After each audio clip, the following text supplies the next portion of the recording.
Why customize notifications in Duolingo?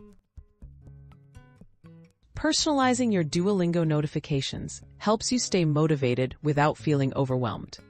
Choosing when and how often you get reminders can boost your language learning journey while minimizing distractions.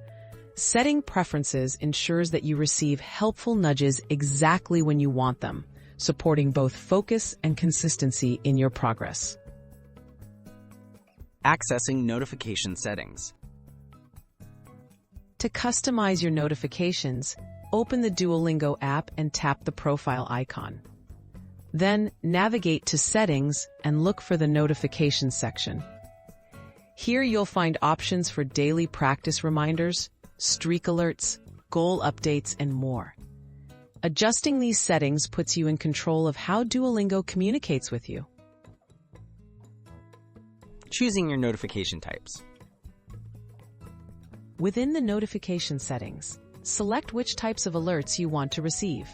You can enable or disable reminders for daily lessons, friend activities, achievement unlocks, or new course content.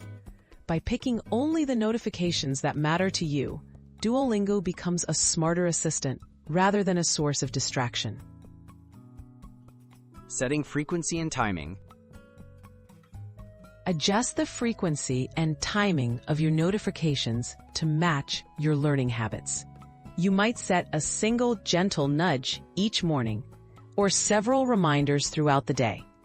Planning reminders for a time that works for you, such as during a coffee break or commute, can help you build a sustainable routine. Tips for smarter engagement. So, review your notification settings regularly as your schedule or learning goals change. If you notice you're ignoring reminders, try reducing their number or changing their timing. By fine-tuning your notification preferences, you keep Duolingo motivating and relevant, helping you focus on what really matters: learning consistently.